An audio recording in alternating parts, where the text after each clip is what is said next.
Hello, good morning बेटा। अभी हम लोग 9th क्लास केमिस्ट्री पढ़ रहे हैं। चैप्टर फर्स्ट आपका थ्योरेटिकल कंप्लीट हो गया उसका पोर्शन। अब हम उसके क्वेश्चन आंसर्स कर रहे हैं। ठीक है, तो पहली हेडिंग है आपके पास, जैसे ही टॉपिक आपका खत्म हुआ evaporation, that is practice questions. Okay, तो मैंने आपको 5 खुद के लिए दिए थे करने को, तो मैं पहले वहीं से स्टार्ट करती हूँ। अगर आपको आ गए तो बहुत अच्छा है, अगर नहीं हुए तो आप एक बार उनको चेक कर लीजिए। So the first question is which of the following substance sublime and on heating. ठीक है, कि कौन कौन सा सब्सटेंस है जिसका सब्लिमेशन हो सकता है हीट करने पे। तो बेटा वो गिने चुने 5-7 सब्सटेंस है जिन्हें आप याद रखेंगे, जैसे benzoic acid, ammonium chloride, iodine, naphthalene, camphor, ठीक है, ड्राई आइस। तो यही एग्जांपल है, 7 या 8 जो भी बनते हैं, तो इनमें से आपको याद ही करना है। तो टिक करेंगे। तो फर्स्ट इज सोडियम क्लोराइड, नहीं होता। शुगर या सैंड इनका नहीं होता। Ammonium chloride is the option. तो इसमें आपका आंसर आएगा NH4Cl, ammonium chloride. Second is a gas can be best liquefied. Second question है, आपको एक गैस को लिक्विड में कन्वर्ट करना है, तो बताइए आप क्या कर सकते हो। बेटा जब कभी भी हमें स्टेट्स को बदलना है तो आपके पास दो चीजें हैं, one is pressure and one is temperature. Okay, gas के पार्टिकल्स हैं इतने दूर दूर, आपको उनको लिक्विड में कन्वर्ट करने के लिए मान लीजिए इतना पास लाना है, तो क्या करेंगे, हम प्रेशर को इंक्रीज करेंगे, प्रेशर ज्यादा लगाएंगे, तभी तो मॉलिक्यूल पास पास आएंगे। और टेम्परेचर को क्या कर देंगे, कम। टेम्परेचर कम, सॉरी नो, अच्छा, गैस को हमें लिक्विड के अंदर कन्वर्ट करना है, तो देखो बेटा हम यहाँ पे टेम्परेचर को क्या करेंगे, डिक्रीज या डिक्रीज डिक्रीज, ठीक है, temperature should be decrease. Temperature को कम करेंगे ताकि पार्टिकल जो दूर दूर और तेजी से भाग रहे हैं वो थोड़े पास आ जाए, उनकी काइनेटिक एनर्जी कम हो जाए, टेम्परेचर कम करने से पास रहें। और प्रेशर को ज्यादा करेंगे ताकि मॉलिक्यूल्स क्या आ जाए, पास पास। तो इन ये दोनों चीजें होंगी, ऑप्शन चेक कर लीजिए। बाय इंक्रीजिंग द टेम्परेचर, भाई टेम्परेचर को इंक्रीज करेंगे तो फिर तो गैस जो है वो और दूर दूर जाएगी। Bye lowering the pressure, pressure को कम करोगे तो भी गैस के पार्टिकल दूर दूर जाएंगे। by increasing the pressure and by decreasing the temperature या lowering the temperature, ये ऑप्शन ठीक है। नन ऑफ द अबव, तो ये ऑप्शन करेक्ट है जिसमें प्रेशर को बढ़ा के और टेम्परेचर को घटा के किसी गैस को लिक्विड में कन्वर्ट कर सकते हैं। ठीक है, चलिए। Now the third question is if the external pressure decreases the boiling point of water. ये क्या कहता है कि अगर आपका जो एक्सटर्नल प्रेशर है वो डिक्रीज करता है तो वाटर का जो बॉइलिंग पॉइंट है उसका क्या होगा। तो इसके लिए बेटा आपको सबसे पहले ये पता होना चाहिए कि बॉइलिंग पॉइंट के बीच में और जो एक्सटर्नल प्रेशर है उसके बीच में क्या रिलेशनशिप होता है। ठीक है, तो देखो बॉइलिंग पॉइंट एक्चुअली में वो टेम्परेचर होता है जिसके ऊपर आपके जो लिक्विड का वेपर प्रेशर है वो एक्सटर्नल प्रेशर के या फिर एटमॉस्फेरिक प्रेशर के जो है वो क्या हो जाता है बेटा, बराबर हो जाता है। If external pressure decreases boiling points also decreases. क्यों, because boiling point is directly proportional to the atmospheric pressure, या फिर जिसको हम बोल देते हैं दैट इज एक्सटर्नल प्रेशर। ठीक है, जितना ज्यादा आप प्रेशर अप्लाई करोगे उतना ही ज्यादा बॉइलिंग पॉइंट भी, तो बाहर का प्रेशर जितना आप उसको चाहे एपी एटमॉस्फेरिक प्रेशर बोल दीजिए या फिर जहां पे इसने एक्सटर्नल प्रेशर बोला वो जितना ज्यादा होगा वाटर उतना ज्यादा बॉइलिंग पॉइंट रखेगा, जितना कम होगा उतना वाटर का बॉइलिंग पॉइंट कम। अब ये चीज तुम्हें कंफ्यूज कर सकती है कि मैडम वाटर का तो जो बॉइलिंग पॉइंट है इट इज 100 डिग्री सेल्सियस, वो कम या ज्यादा कैसे हो सकता है। बेटा हो सकता है, ठीक है, अगर आप इस पानी को पहाड़ के ऊपर जाके उबालोगे तो वो 100 डिग्री पे नहीं उबलेगा। मान लीजिए समुद्र के अंदर कोई सबमरीन के अंदर है, अंदर जो पानी के अंदर बहुत हाई प्रेशर लग रहा है पानी का उसके ऊपर, ठीक है, तो वहां पे पानी 100 डिग्री पे नहीं उबलेगा। जब तुम किसी ऊंचाई पे जाते हो, जब तुम हाइट के ऊपर जाओगे तो हाइट के ऊपर जो एटमॉस्फेरिक प्रेशर है वो कम होता है, तो वाटर का बॉइलिंग पॉइंट भी क्या हो जाएगा, कम। जब तुम डीप सी में जाओगे, गहरे समुद्र के अंदर, तो वहां पे जो एटमॉस्फेरिक प्रेशर है वो ज्यादा हो जाता है, क्योंकि देखो कितना ज्यादा पानी का दबाव है, तो वहां पे बॉइलिंग पॉइंट भी क्या हो जाएगा, वाटर का ज्यादा। इसका मतलब अगर कोई लोग पहाड़ पे रहते हैं, जो मान लीजिए एकदम शिमला, इधर हिमाचल, इधर जम्मू कश्मीर, लेह लद्दाख हाइट पे रहते हैं, वहां पे एटमॉस्फेरिक प्रेशर कम होता है, तो वहां पे अगर मान लीजिए उनको पानी में आलू बॉईल करने हैं तो उनका जो पानी उबलेगा ना वो 100 डिग्री से कम में ही उबल जाएगा। हो सकता है 95 डिग्री पे उबल जाए, हो सकता है 90 डिग्री पे पानी उबल जाए, क्योंकि बाहर का प्रेशर कम तो बॉइलिंग पॉइंट भी कम हो जाएगा। अगर इस कोई सबमरीन के अंदर है, वहां पे उसने मान लीजिए उसको पानी बॉईल करना है, तो क्योंकि वहां पे प्रेशर ज्यादा लगा हुआ है तो उसका बॉइलिंग पॉइंट भी क्या होगा बेटा, ज्यादा होगा। तो एक्सटर्नल प्रेशर या एटमॉस्फेरिक प्रेशर के बॉइलिंग पॉइंट सीधा रिलेट करता है। तो अगर एक्सटर्नल प्रेशर आपने घटा दिया, मतलब प्रेशर घटाने का मतलब ये वाला है, तो बॉइलिंग पॉइंट भी क्या हो जाएगा, डिक्रीज हो जाएगा। Okay next. तो ये फिक्स नहीं होता है कि कोई लिक्विड, वो नॉर्मल कंडीशन की बात की जाती है बेटा, कि अगर हम नॉर्मल कंडीशन के ऊपर बात कर रहे हैं तो पानी 100 डिग्री पे बॉयल होता है। अगर तुमने कंडीशंस को इधर उधर कर दिया तो उसका वेरी करेगा। ओके। कई बार एक और भी कारण होता है, जैसे अगर इम्प्योरिटीज मौजूद है, अगर पानी में इम्प्योरिटीज है, पानी प्योर नहीं है, तो भी उसका बॉइलिंग पॉइंट कभी आपको एग्जैक्ट नहीं मिलेगा। ठीक है, ये यूं समझ लीजिए एक तरह से कि टेस्ट होता है पानी का। अगर आपका पानी 100 डिग्री सेल्सियस पे बॉईल कर रहा है, it means it is pure. अगर वो 100 से ऊपर नीचे कर रहा है तो वो प्योर नहीं है। ठीक है, अगर आप रूम कंडीशन पे ही कर रहे हो, भाई अगर पहाड़ पे या समुद्र के नीचे गहराई में ले जाके करोगे तो प्रेशर उसका कारण होगा। पर अगर आप रूम कंडीशन के ऊपर कर रहे हो, कोई आपने प्रेशर कम ज्यादा नहीं किया, फिर भी आपका पानी 100 डिग्री सेल्सियस पे बॉईल नहीं हो रहा, it means it may contain impurities. तो इम्प्योरिटीज भी बॉइलिंग पॉइंट को कम ज्यादा कर सकती है। नेक्स्ट है fourth question, water solidifies to ice then heat is, अच्छा ये कह रहा है कि वाटर जो है सॉलिडिफाई, वाटर लिक्विड था और हमने उसको कन्वर्ट कर दिया आइस में, सॉलिड में, तो बताइए हीट जो है वो सप्लाई करनी पड़ेगी, इवॉल्व होगी, क्या होगा। तो देखो बेटा, तुम एक लिक्विड को सॉलिड में कन्वर्ट कर रहे हो, अगर मुझे सॉलिड से लिक्विड करना होता, मुझे बर्फ से पानी बनाना होता तो मैं उसको गर्म करती, हीट देती, तो अब उतनी हीट बाहर निकलेगी। जब लिक्विड आइस के अंदर कन्वर्ट होगा तो हीट विल इवॉल्व, क्योंकि ऐसा तो नहीं है ना कि लिक्विड को सॉलिड में कन्वर्ट करने के लिए आपको गर्मी देनी पड़ती है, तो हमें तो उसे ठंडा करना पड़ता है। इसका मतलब ये लिक्विड अपने अंदर से गर्मी को बाहर निकालेगा, तभी तो जाके ये आइस में जो ठंडा होगा उसमें कन्वर्ट होगा। तो इसमें आंसर आएगा that is evolve.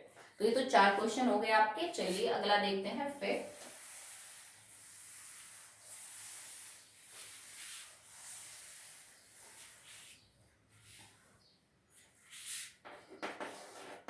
Fifth question is, in the determination of boiling point of water, it is advised to put the bulb of thermometer above the water rather than in water. Why? ये क्या कहता है, मान लीजिए आपको कोई activity करनी है, उसमें आपको पानी का बॉइलिंग पॉइंट मेजर करना है।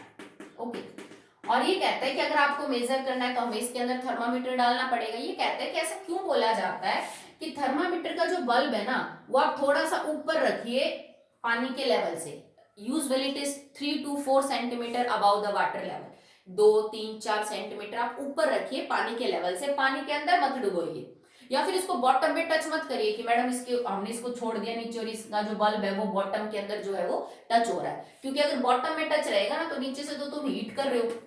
ये जो बल्ब है ये डायरेक्ट फ्लेम के कांटेक्ट में, समझ लो बिल्कुल फ्लेम इसको नीचे से लगेगी, तो ये बहुत जल्दी आपको रीडिंग दिखा देगा, जबकि पानी का टेम्परेचर उतना नहीं हुआ होगा। ठीक है, आप इसको इसके अंदर भी नहीं रख सकते कि चलो बॉटम में टच नहीं किया तो बल्ब को मैं वाटर के अंदर ले आई, नहीं। ये कह रहा है कि आपको हमेशा, ये क्यों बोला जाता है कि थर्मामीटर का जो बल्ब है उसको थोड़ा सा ऊपर रखिए। तो उसका रीजन क्या होता है बेटा, पानी के अंदर इंप्योरिटीज हो सकती हैं, ठीक है, जो आपके वाटर के जो बॉइलिंग पॉइंट है उसको क्या कर सकती हैं, अफेक्ट कर सकती हैं। हम इसलिए रखते हैं यहाँ पे, जैसे जैसे ही वेपर बढ़ेंगे तो वेपर होगा, उस वेपर का टेम्परेचर भी तो क्या हो जाएगा ना बेटा, 100 डिग्री सेल्सियस है। भाई अगर पानी बॉयल होना स्टार्ट हो गया, इसका मतलब है कि जो यहाँ से वेपर निकलेगा उस वेपर का भी तो क्या होगा ना बेटा, 100 डिग्री सेल्सियस टेम्परेचर होगा, तभी तो हम यहाँ पे इसलिए रखते हैं ताकि यहाँ पे जैसे ही वेपर निकले उन वेपर्स का एग्जैक्टली 100 डिग्री सेल्सियस जो है वो टेम्परेचर आपका थर्मोमीटर मेजर करे। अगर आप अंदर डाल के रखोगे तो अंदर वो वाटर का टेम्परेचर मेजर करेगा, और वाटर का जो टेम्परेचर है दैट कैन चेंज अगर आपके पानी में इंप्योरिटीज वगैरह हुई तो। ठीक है, नेक्स्ट देखिए 6। इसके और भी कई कारण हो सकते हैं, जैसे it is not the only reason, इसको और भी ज्यादा डीपली एक्सप्लेन किया जा सकता है, but that is beyond your, अभी तो आप 9th क्लास में जस्ट हुए हो, तो आगे अगर हमारा रिवीजन होगा तो फिर मैं आपको इसके डिटेल में भी समझा सकती हूँ कि इसके पीछे की जो थ्योरी है वो क्या है, क्योंकि हम यहाँ पे एटमॉस्फेरिक प्रेशर का, वेपर प्रेशर का, बॉइलिंग पॉइंट, इन तीनों का रोल लेके समझा सकते हैं इसको, फिर थोड़ा डिटेल में चला जाएगा। ठीक है, कई बार ये भी बोल दिया जाता है कि बहुत ज्यादा नीचे टच भी नहीं करते, बॉटम डायरेक्ट फ्लेम के पास भी नहीं रखते, द बल्ब में ब्रेक, बल्ब भी टूट सकता है आपका। ठीक है, तो चलिए 6th क्वेश्चन है, explain why naphthalene balls kept in stored clothes in our homes disappear over a period of time. ये क्या कहता है कि जो नेफ्थलीन की बॉल्स हैं, आपने गर्म कपड़ों में डाल के उसको बंद कर दिया किसी बैग में या फिर डब्बों में या फिर संदूक में, कुछ टाइम बाद वो बॉल्स गायब हो जाते हैं, because naphthalene is a compound that can show sublimation. तो नेफ्थलीन की जो बॉल्स हैं वो सब्लिमेशन करके किसमें कन्वर्ट हो जाएंगी, गैस के अंदर कन्वर्ट हो जाएंगी। तो धीरे धीरे जो गैस है वो तो रिलीज होती रहती है, ठीक है, वो तो मिलेगी नहीं हमें। 7. Explain why there is no rise in temperature of substance when it undergoes a change of state through heat is supplied continuously। मान लीजिए कि आपने किसी लिक्विड को गैस में कन्वर्ट करना है और पानी मान लो चलो 100 डिग्री सेल्सियस पे लिक्विड बॉयल होना स्टार्ट हो गया, तो कह रहा है कि जब आपका टेम्परेचर 100 डिग्री सेल्सियस आ चुका है, इसके बाद भी आप नीचे से हीट दिए जा रहे हो, फिर भी टेम्परेचर 100 डिग्री से ऊपर क्यों नहीं बढ़ता। तो ये चीज हम एक्सप्लेन कर चुके हैं। इसका रीजन है latent heat of vaporization if it is liquid to gas. ठीक है, कि जो एक्स्ट्रा हीट अब आप प्रोवाइड करोगे ना, वो इन लिक्विड के बीच की जो फोर्स है उसको तोड़ने में यूज होगी, टेम्परेचर बढ़ाने में यूज नहीं होगी। और उसको हम क्या बोलते हैं, लेटेंट हीट ऑफ वेपोराइजेशन। ठीक है, तो that heat will be used to break the force between the molecules and it is not used to raise the temperature. ठीक है। 8. Define melting point of a substance. What is melting point of ice? ठीक है, तो melting point किसी भी substance का क्या होता है बेटा, जिसके अंदर कोई solid substance starts changing into liquid। जब नॉर्मल कंडीशन पे कोई सॉलिड सब्सटेंस अपने लिक्विड स्टेट के अंदर कन्वर्ट होना शुरू हो जाए, उस टेम्परेचर को हम बोलेंगे मेल्टिंग पॉइंट। और आइस का मेल्टिंग पॉइंट क्या है बेटा, 0 डिग्री सेल्सियस। ठीक है, next, What define boiling point of a substance? What is the boiling point of water? तो बेटा boiling point क्या होता है, boiling point वो टेम्परेचर है जिसपे कोई लिक्विड अपनी गैसेस फॉर्म में कन्वर्ट होना, उसके वेपर बनना क्या हो जाए शुरू। और वाटर का boiling point is 100 degree Celsius. Okay, Why should we wear cotton clothes in summer?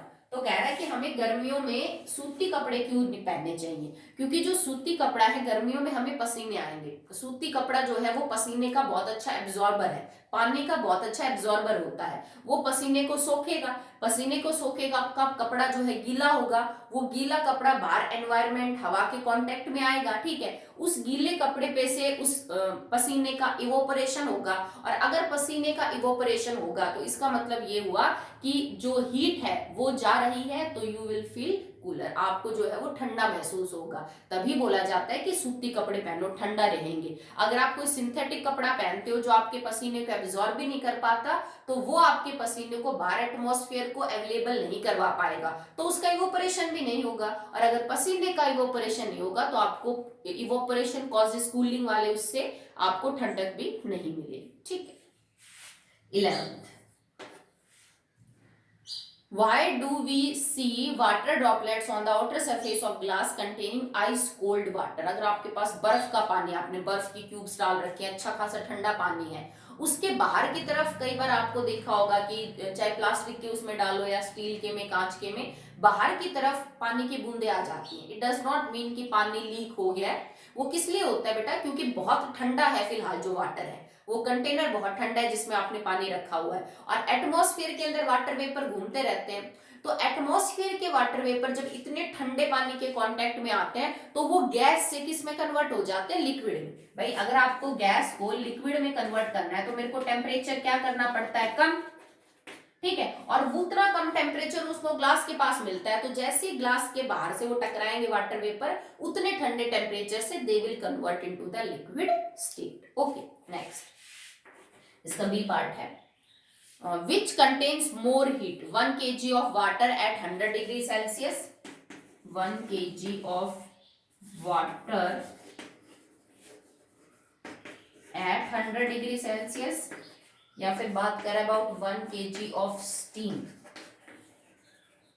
at 100 degree Celsius. तो ये चीज हम पढ़ चुके हैं कि भाई भाप या पानी दोनों ही 100 डिग्री सेल्सियस के ऊपर है, कौन ज्यादा गर्म होगा। तो बेटा जो आपकी स्टीम है 100 डिग्री सेल्सियस के ऊपर ये ज्यादा गर्म होती है। ठीक है, क्यों, because it contains temperature 100 degree Celsius plus latent heat of vaporisation, इसमें लेटेंट हीट ऑफ वेपोराइजेशन भी होती है। ठीक है, तो which contains more heat, it contains more heat because this temperature because temperature is degree of hotness and coldness, ये तो दोनों में सेम है ही, but steam also contains heat of vaporisation. ठीक है, अगला है state the difference between evaporation and boiling, तो ये मैं आपको करवा चुकी हूँ, इवोपोरेशन और बॉइलिंग में डायरेक्ट डिफरेंस है, आप कर लीजिएगा।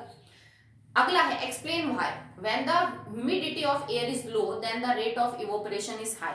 ये क्या कहता है कि मान लीजिए बाहर का एटमॉस्फेयर कुछ ऐसा है कि उसमें नमी कम है, बहुत ज्यादा सूखी हवा भी नहीं चल रही बाहर, तो बहुत ज्यादा वाटर वेपर भी नहीं है, तो अगर ह्यूमिडिटी कम होती है तो इवोपोरेशन का रेट ज्यादा है। क्यों? क्योंकि बेटा अगर ह्यूमिडिटी कम है इसका मतलब वाटर वेपर बाहर कम है, ठीक है, तो किसी कपड़े पे से या फिर मान लीजिए आप पसीना आपको आ रहा है, ठीक है, उस स्पेस से जल्दी इवोपोरेशन होगा क्योंकि बाहर स्पेस अवेलेबल है। वाटर वेपर कपड़े पे से या आप पे से जाके बाहर ही तो एटमॉस्फेयर में तो जाएंगे, एटमॉस्फेयर में कब जा सकते हैं? जब जगह खाली हो उन वेपर्स के आने के लिए, ठीक है। जब हवा में ह्यूमिडिटी कम है तो मतलब हवा के अंदर वाटर वेपर कम है, तो अभी जगह अवेलेबल है, तो जल्दी जल्दी वाटर वेपर आपकी बॉडी या क्लोथ पे से जाके एटमॉस्फेयर में चले जाएंगे। अगर पहले से ही बहुत ज्यादा ह्यूमिडिटी है, वाटर वेपर बहुत ज्यादा है पहले से, तो उतना स्पेस नहीं होता, तो इवोपोरेशन भी क्या पड़ जाता है? धीरे। ठीक है, The rate of evaporation of liquid increases with increasing the speed। अब ये क्या कहता है कि अगर हवा बहुत तेज चल रही हो या फिर आप एकदम से पंखे के नीचे आके बैठ जाओ तो आपके पसीने जल्दी सूखते हैं, ठीक है। रीजन क्या है कि जब हवा बहुत तेज चलती है तो जैसे मान लो इस कपड़े ने यहाँ 4 वाटर मॉलिक्यूल रिलीज किए, हवा आई इन चारों को बाहर ले गई, ये सरफेस फिर खाली हो गया, फिर इसने 4 रिलीज कर दिए, फिर हवा आई फिर 4 को बाहर ले गई, तो मतलब लगातार वो जगह खाली होती रहती है वाटर वेपर से, तो फटाफट फटाफट पानी के मॉलिक्यूल बाहर निकलते रहेंगे। मतलब इसके आसपास तो यूं है जैसे वाटर वेपर है ही नहीं, क्योंकि हवा उनको ठहरने ही नहीं देती उस कपड़े के आसपास, लगातार उनको बहाती रहती है, वो और वाटर वेपर निकालता रहता है, तो पसीने भी आपके जल्दी सूखते हैं पंखे के नीचे, और कपड़े भी जल्दी सूखेंगे अगर पंखा चला दिया या बाहर हवा चल रही है तो। ठीक है, describe an activity to show that air contains water vapours. अब आप एक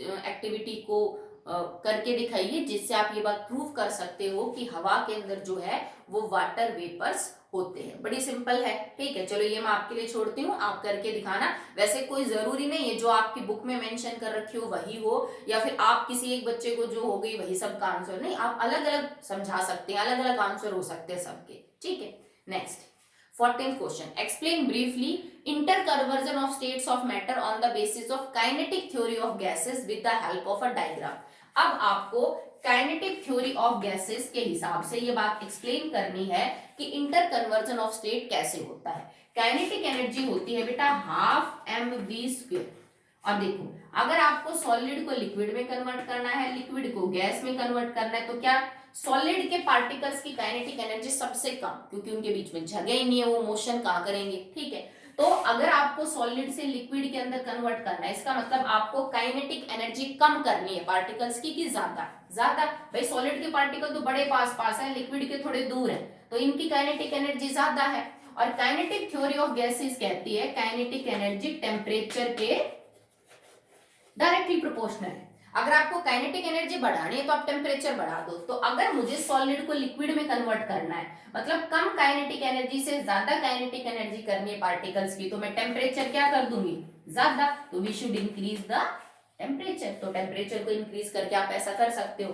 अगर आपके लिक्विड के पार्टिकल्स को गैस में कन्वर्ट करना है तो मुझे और ज्यादा काइनेटिक एनर्जी बढ़ानी पड़ेगी, तो आपको टेम्परेचर भी क्या देना पड़ेगा? और ज्यादा देना पड़ेगा। ठीक है, इसी तरह से अगर आपको सॉलिड को सीधा गैस में कन्वर्ट करना है, सब्लिमेशन, इन पार्टिकल्स को सीधा इसमें कन्वर्ट करना है, तो बहुत ज्यादा काइनेटिक एनर्जी बढ़ानी है, तो आपको टेम्परेचर भी क्या देना पड़ेगा? ज्यादा। ठीक है, अगर आपको उल्टा करना है, आपको लिक्विड को सॉलिड में कन्वर्ट करना है, आपको गैस को लिक्विड में कन्वर्ट करना है, या फिर आपको गैस को सॉलिड में कन्वर्ट करना है, तो इसका मतलब ज्यादा काइनेटिक एनर्जी को कम काइनेटिक एनर्जी में करना है, कम काइनेटिक एनर्जी करनी पार्टिकल्स की, तो टेम्परेचर भी क्या करना पड़ेगा? कम। गैस बहुत ज्यादा दूर दूर है, लिक्विड में कन्वर्ट करना है, टेम्परेचर कम, क्योंकि हमें काइनेटिक एनर्जी पार्टिकल्स की क्या करनी है? कम। गैस बहुत ज्यादा दूर दूर पार्टिकल है, बहुत पास पास लाना है, ज्यादा काइनेटिक एनर्जी से कम काइनेटिक एनर्जी, तो टेम्परेचर क्या करना पड़ेगा हमें? कम। क्योंकि काइनेटिक थ्योरी ऑफ गैसेस ये कहती है कि पार्टिकल्स की काइनेटिक एनर्जी टेम्परेचर के डायरेक्टली प्रोपोर्शनल है। अगर आपको काइनेटिक एनर्जी बढ़ानी है तो आप टेम्परेचर बढ़ा दीजिए, अगर आपको काइनेटिक एनर्जी घटानी है तो आप टेम्परेचर घटा दीजिए। तो स्टेट्स का इंटर कन्वर्जन करने के लिए हम टेम्परेचर को एज ए टूल यूज कर सकते हैं। Okay, next, the freezing point of a substance is the same as the melting point of its solid state. Justify sorry this statement with the help of a suitable diagram.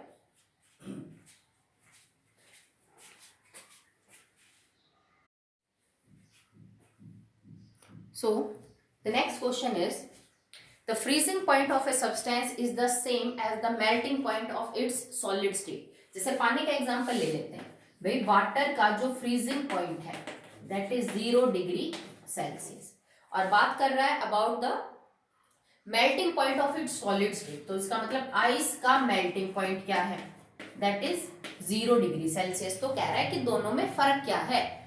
एक liquid का freezing point 0 degree Celsius है, जैसे ice solid state में, this is liquid and this is solid, और solid substance का जो melting point है that is 0 degree Celsius. What is the difference? देखो, आपके पास सॉलिड आइस है, आइस, और आपके पास लिक्विड वाटर है, ठीक है, दोनों एक दूसरे के अंदर इंटर कन्वर्टेबल है एट 0 डिग्री सेल्सियस। होगा क्या, 0 डिग्री सेल्सियस पे अगर आइस पानी के अंदर कन्वर्ट होगी तो इसका मतलब वो एग्जैक्टली जो लेटेंट हीट ऑफ फ्यूजन है उसको बाहर देगी। ठीक है भाई, फ्यूजन क्या होता है, 1 सेकेंड, हाँ, सॉलिड टू लिक्विड अगर हम कन्वर्ट करते हैं तो इस प्रोसेस को मेल्टिंग या फ्यूजन बोलते हैं। तो जब 1 kg आइस सॉलिड कन्वर्ट हो जाएगी लिक्विड वाटर के अंदर, तो यहाँ पे बेटा अमाउंट ऑफ जो हीट है वो आपको देनी पड़ेगी, and that is equal to 3.347 into 10⁵ joule per KG. इतनी हीट आपको सप्लाई करनी पड़ेगी, तब जाके 0 डिग्री सेल्सियस के ऊपर आइस कन्वर्ट हो जाएगी 0 डिग्री सेल्सियस वाटर में।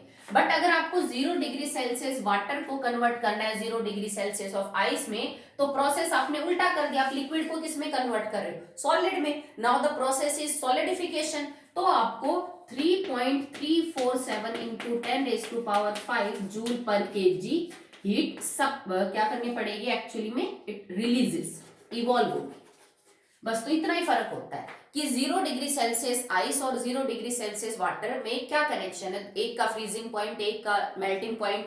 तो बेटा जब लिक्विड फ्रीज होगा, ठीक है, तो मतलब लिक्विड सॉलिड में कन्वर्ट हो रहा है, तो इसका मतलब लिक्विड के पार्टिकल जो दूर दूर थे वो पास पास आ रहे हैं, तो अमाउंट ऑफ हीट रिलीज होगी, और इस प्रोसेस को बोलते हैं हम सॉलिडिफिकेशन। भाई लिक्विड किस में कन्वर्ट हो रहा है, सॉलिड में, तो अमाउंट ऑफ एनर्जी क्या निकलेगी, that is latent heat of solidification, जो एक्चुअली में आपके वही है जो फ्यूजन है, बस इतनी बाहर निकल जाएगी। अगर आप ये प्रोसेस कर रहे हो कि आप आइस को कन्वर्ट कर रहे हो किसके अंदर, पानी के अंदर, आपकी आइस मेल्ट हो रही है, ठीक है, तो आइस मेल्ट होने के लिए हमें हीट चाहिए, और हीट क्या होगी, लेटेंट हीट ऑफ फ्यूजन, क्योंकि, या फिर आप मेल्टिंग बोल दीजिए इस प्रोसेस को, तो कितनी चाहिए होगी, इतनी ही। तो इस प्रोसेस में तो इतनी सप्लाई करनी पड़ेगी, और इस प्रोसेस के अंदर इतनी क्या होगी, रिलीज होगी। मतलब दोनों 0 डिग्री सेल्सियस ही है, चाहे फ्रीजिंग पॉइंट हो चाहे मेल्टिंग पॉइंट हो, पर एक को अचीव करने में हीट सप्लाई की जा रही है, एक को अचीव करने में हीट आप जो है वो रिलीज कर रहे हो, दैट्स ऑल। ओके, सो यहाँ तक तो मैंने करवा दिए हैं, तो 14th क्वेश्चन तक आप कॉपी में फेयर अप कर लेना। आगे हम एनसीईआरटी के जो क्वेश्चंस है उनको प्रैक्टिस करेंगे।